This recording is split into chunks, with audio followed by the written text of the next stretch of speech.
Si Chantal Leizou fait rire des millions de spectateurs, elle a connu un véritable drame en 1996.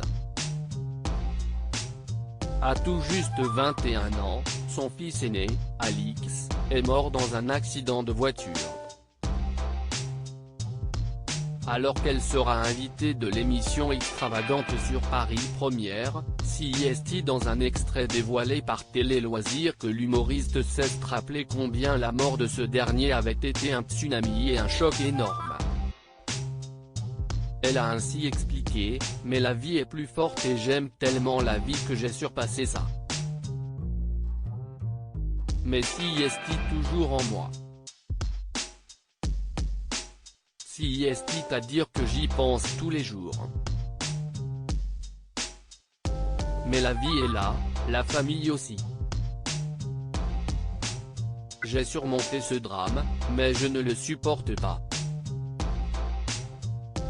En février 2020, CIST, dans l'émission de l'Instant de Luxe que Chantal Leizou avait déclaré à ce sujet. Souvent, les gens me lancent là-dessus et CIST, un drame qui est toujours très brûlant en moi.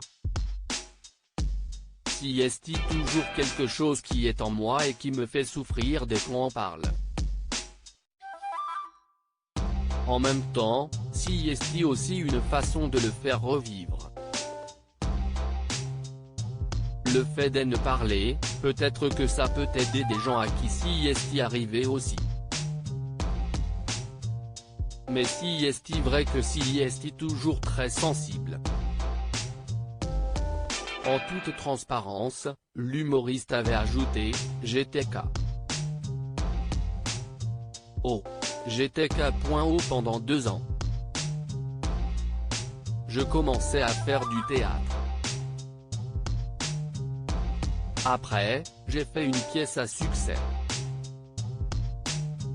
Grâce à ça, les comédiens sont vraiment venus me chercher. Le fait de devoir faire rire des gens tous les soirs, ça m'a aidé, mais c'était hyper dur. Le théâtre m'a aidé. Quand tu entends rire toute une salle et que t'as ta douleur qui est là, présente, CIST, cette espèce de mélange de choses très fortes. Ça fait 20 ans mais rien que le fait d'en parler. CIST toujours très présent. Chantal Leizou a perdu 2 êtres chers chaque jour qui passe, l'humoriste pense énormément à son fils. En décembre 2019, elle avait révélé dans les colonnes de gala « Il est là, sur mon épaule. Comme un ange gardien. Pour nous tous. » Alors qu'elle avait déjà perdu sa mère dans un accident de voiture, CIST, dans les colonnes de Paris Match que Chantal Leizou avait expliqué en 2014, c'était atroce.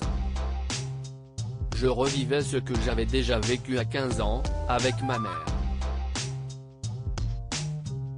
Je n'arrêtais pas de pleurer. Je n'avais plus goût à rien et le travail m'a sauvé. Loading VJ.